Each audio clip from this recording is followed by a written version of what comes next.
মাস আগে প্রেস ক্লাবের নির্বাচন হয়েছে।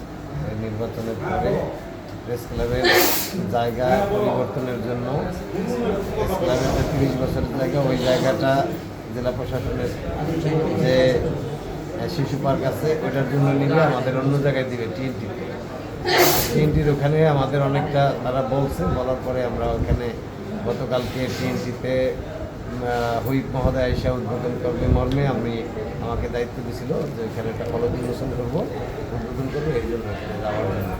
ওইখানে যাওয়ার পরে আমরা 2টা গাছ কাটা লাগবে, গাছ কাটার জন্য একজনকে অনুমোদন দেই। হঠাৎ করে টিএনটির লোকজন বা অন্য লোকজন আইসা বলে যে এখানে গাছ কাটা যাবে না।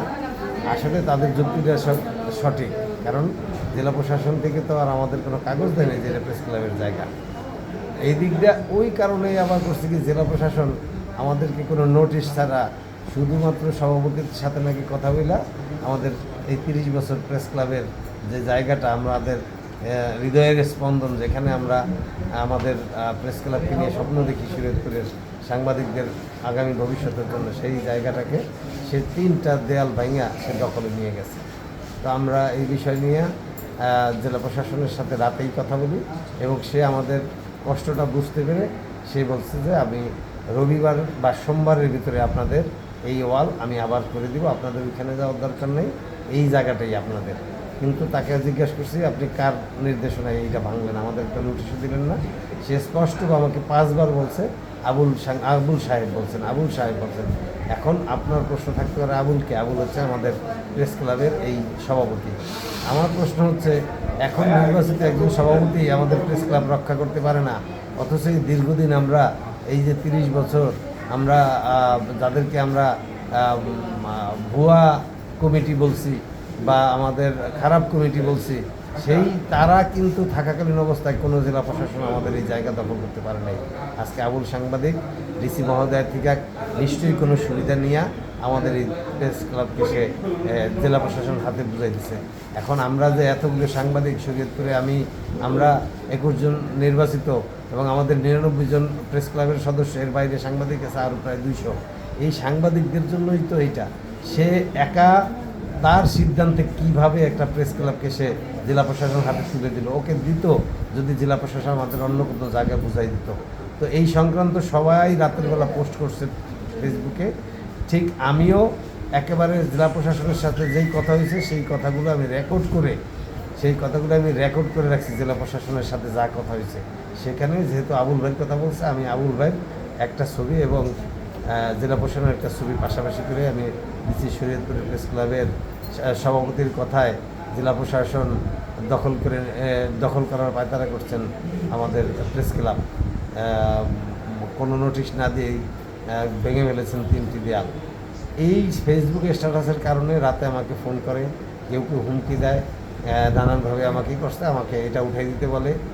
তো আমি রাতের বেলা আর আমি উঠাই নেই। সকালবেলা আমাদেরকে একটা নোটিশ করে যে প্রেস ক্লাবে সকল সদস্য সহ যারা নির্বাহী কমিটির সদস্য আছেন সবাই থাকবেন। আমি এখানে 9:15টার দিকে আসি।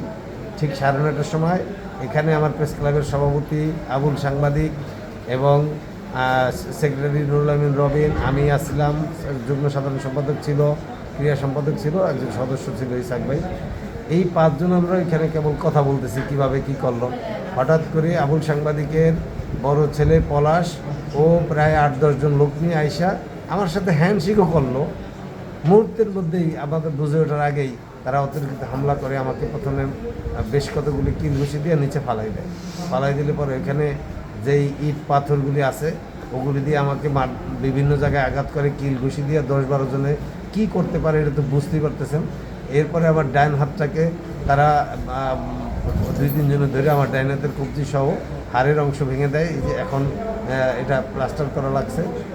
এরপরে ভাঙার পরে আবার আমার বাম পায়ের এইটা ভাঙার জন্য 2-3 জনে অনেকক্ষণ চেষ্টা করে। আমি যেভাবেই হোক তাকে লাথি দিয়ে সরাই দেওয়ার পরে আমার পাওটা কোনো রকম আমি রক্ষা করি, কিন্তু তারা থেমে থাকেনি। তারা ঠিকই আমার এই পায়ে তাদের ওখানে যে পড়ে থাকা কংক্রিটের যে অংশ সেইগুলি দিয়ে আমাকে বারবার আঘাত করে পা ভাঙার জন্য। তারা যেভাবে মারছে এটা নিশ্চিত আমাকে করে মেরে ফেলার উদ্দেশ্যেই তারা আসছিল। কিন্তু সাংবাদিক আবুল হোসেন তার এবং ওখানে আমাদের সাংবাদিক যারা ছিল তারা কিন্তু তাদের প্রতিহত করার চেষ্টা করছে, কিন্তু তাদের যেই সংখ্যা সেই সংখ্যার দ্বারা তারা ছিল অপ্রতুল, তাদের মানে কিছুই তারা করতে পারে নাই। মাঝখান থেকে বাঁচাইতে যায় আমার সাংবাদিক আহত হয়েছে কয়েকজন।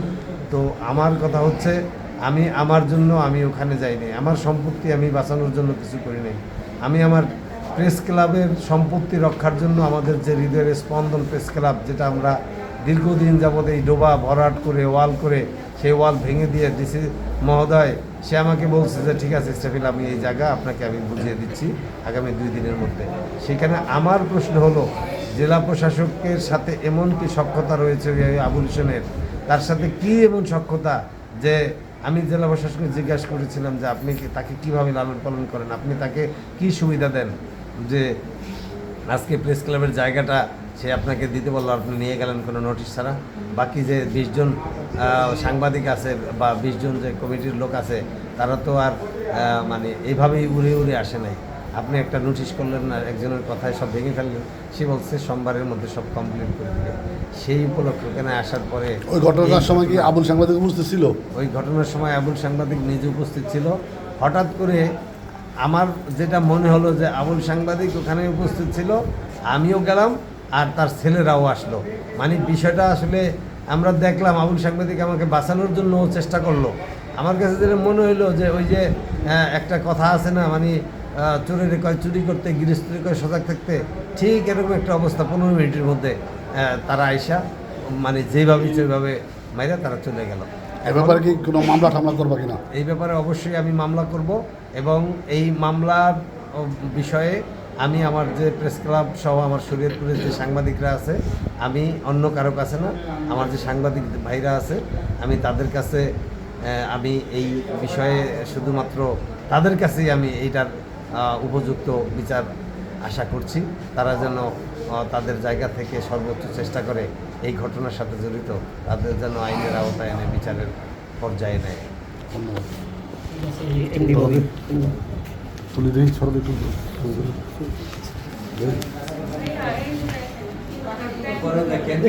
একটু একটু তুলে আনি, তারপর দেখেন। দাঁড়া পরে পরে পরে কথা বলো। ইস্তাফিল পরে কথা বলো।